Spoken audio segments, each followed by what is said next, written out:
दूसरा जो बड़ा खतरा चल रहा है भारत में घुसपैठ की। जब मैं एसआईआर की पीआईएल ड्राफ्ट कर रहा था, ये पूरे देश में एसआईआर चल रहा है ना, ये भी अपनी पीआईएल है, तो जब मैं पीआईएल ड्राफ्ट कर रहा था एसआईआर के ऊपर, तो मैंने आंकड़े जुटाए, पिछले साल की बात बता रहा हूं, तो मुझे लगभग 5 करोड़ के आसपास मेरे आंकड़ों से फर्जी निकल रहा था, भारत में गड़बड़ वोटर है। उसके पहले मैंने 2017 में एक रिसर्च किया था घुसपैठ के ऊपर। भारत में उस समय 5 करोड़ घुसपैठिए रह रहे थे। आपके लखनऊ में 5-6 लाख से कम नहीं है, पता कर लो, आप एक बार चेक करवा लो, कम से कम 5 लाख अकेले लखनऊ में मिलेंगे। और ऐसा नहीं वो आपके हर डिपार्टमेंट में घुस गए हैं, वो आपकी बस ड्राइवर भी बन चुके हैं, आपके बस कंडक्टर भी बन चुके हैं, वो टूर ट्रेवल में गाड़ियां भी चला रहे हैं, सब कुछ कर रहे हैं। 5 करोड़। तो घुसपैठ एक बड़ी समस्या है। सबसे इसका दुष्परिणाम यह दिख रहा है कि चुनाव में आज की डेट में लगभग 1/3 विधानसभाओं में घुसपैठिए तय कर रहे हैं कौन जीतेगा कौन हारेगा। जीत हार का फैसला कितना है? 5,000 वोट का, और वहां ऑलरेडी कम से कम 1 लाख 2 लाख घुसपैठिए बैठे हुए। इतना डिफरेंस आ रहा। भारत के लोकतंत्र को बहुत बड़ा खतरा पैदा हो गया है। भारत के लोग जीत हार तय नहीं कर रहे, रोहिंग्या, बांग्लादेशी, पाकिस्तानी, अफगानिस्तानी जीत हार तय कर रहे हैं। वो जिधर घूम जा रहे हैं वही आदमी जीत जा रहा है। यह सिचुएशन आ चुकी। और घुसपैठ का मूल कारण 1946 का फॉरेनर एक्ट, अभी तो बदल गया, पहले यही कानून चल रहा था, महज सड़ा हुआ कानून। ऐसा कानून जो किसी को सजा तो देता नहीं, बाद में ऊपर यहां ह्यूमन राइट वाले उनको व्यवस्था और कर देते। घुसपैठ का मूल कारण है भ्रष्टाचार। घुसपैठिए आते हैं 2000 रुपए देके, अंदर आते हैं कॉमन सर्विस सेंटर पे 2000 में आधार बनवा लेते हैं। जब उनके पास एक डॉक्यूमेंट हो जाता है, नगर निगम के दलाल को पकड़ते हैं 2000 रुपए में बर्थ सर्टिफिकेट। जब 2 डॉक्यूमेंट हो जाता है, तहसील के दलाल को पकड़ते हैं 2000 रुपए में राशन कार्ड। जब 3 डॉक्यूमेंट हो जाता है, आरटीओ ऑफिस के दलाल को पकड़ते हैं ड्राइविंग लाइसेंस। और जब 4 डॉक्यूमेंट हो गया, किसी ओट जीवी नोट जीवी नेता को पकड़ते हैं, जिसको पार्षद या प्रधान बनना है, उसको बताते हैं देखो भैया हमारे पास 100 वोट है, हमारे पास 4-4 5-5 कागज है, हमारा वोटर आईडी में नाम जुड़वा दो, हम तुम्हें वोट देंगे। पार्षद प्रधान का चुनाव 50-50 वोट से होता है। वोट जीत और हार का फैसला वो पार्षद और प्रधान बनने के लिए उनका वोटर आईडी में नाम जुड़वा दे रहे। आपने कभी सोचा ही नहीं ये घुसपैठिए भूटान क्यों नहीं जाते? वो भी तो हमारे बॉर्डर पे ही। ये घुसपैठिए थाईलैंड क्यों नहीं जाते? ये घुसपैठिए पाकिस्तान क्यों नहीं जाते? ये घुसपैठिए चीन क्यों नहीं जाते? बाकी तो छोड़ो, ये घुसपैठिए लंका क्यों नहीं जाते? अरे भारत के बॉर्डर पे और भी तो राज्य हैं, और भी तो देश हैं, भारत क्यों आते हैं? क्योंकि सबसे घटिया कानून हमारे पास था। और यहां चूंकि भ्रष्टाचार इतनी ग्राउंड लेवल पे इतना ज्यादा रहा कि घुसपैठियों को पता है यहां चलो 12 से 15 हजार रुपए खर्च करके 4 से 5 डॉक्यूमेंट बना लेंगे, और 4 से 5 डॉक्यूमेंट बनाने के बाद साल भर में कम से कम 5 लाख रुपए की योजना का फायदा उठा लें। 3.5 लाख रुपए का प्रधानमंत्री आवास घुसपैठिए ले रहे। हर महीने हमारे यहां वाले तो झोला लेके जाते हैं राशन लेने, वो बोरा लेके राशन जाते हैं। क्यों? एक एक परिवार में 15-15, 16-16 आदमी है, 5-5 किलो गेहूं मिलता है। पूरा उनका जो है 70 किलो 80 किलो गेहूं हो जा रहा है पूरा। मतलब हालत ये हो गई है कि बोरा भर भर के राशन ले जा रहे।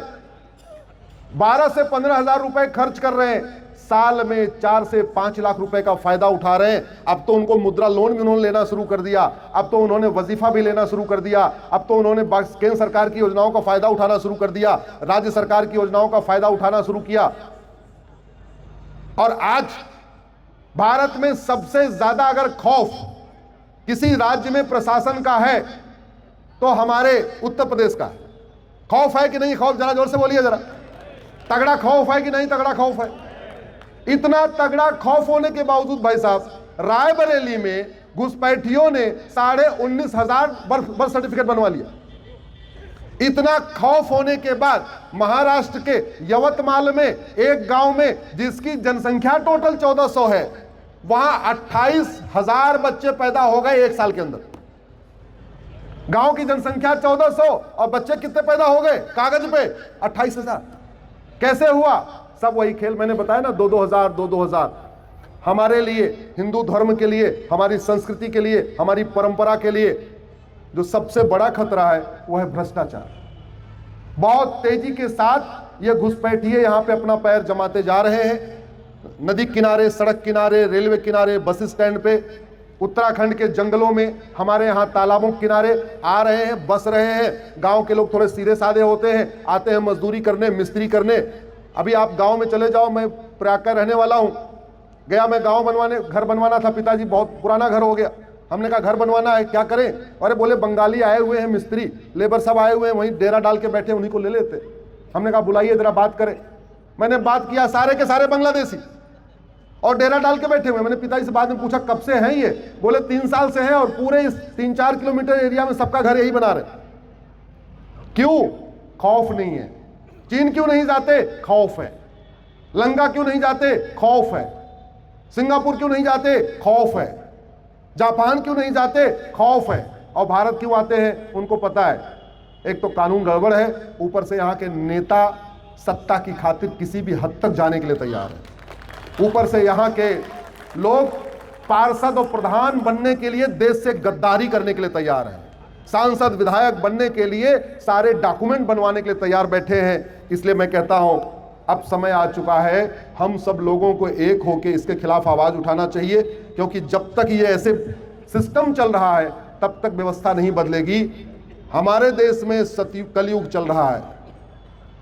जहां भगवान श्री राम ने जन्म लिया वहां कलयुग है, जहां भगवान कृष्ण ने जन्म लिया वहां कलयुग है, महावीर की धरती कलयुग है, बुद्ध की धरती पे कलयुग है।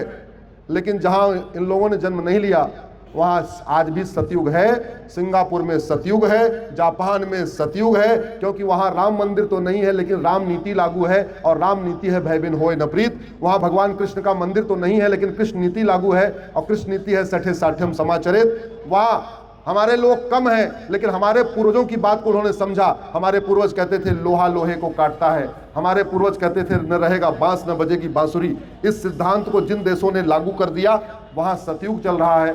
हमने चूंकि लागू नहीं किया इसलिए कलयुग चल रहा है। इसलिए अब मैं भारत के सभी, विशेष रूप से हिंदुओं से आग्रह कर रहा हूं, जाति भाषा क्षेत्र पंथ इससे ऊपर उठ के भारत के लिए क्या आवश्यक है उसका चिंतन करें। सामाजिक परिवर्तन कैसे आएगा, सामाजिक समरसता कैसे आएगी, स्व का भाव कैसे आएगा, कुटुंब कैसे एक साथ जुड़ेंगे, कैसे एक साथ भारत की संस्कृति हम मजबूत कर सकते हैं, इसके ऊपर चिंतन करें। क्योंकि समस्याएं जो हैं उसको अगर हम लोग समाधान नहीं करेंगे तो कौन समाधान करेगा।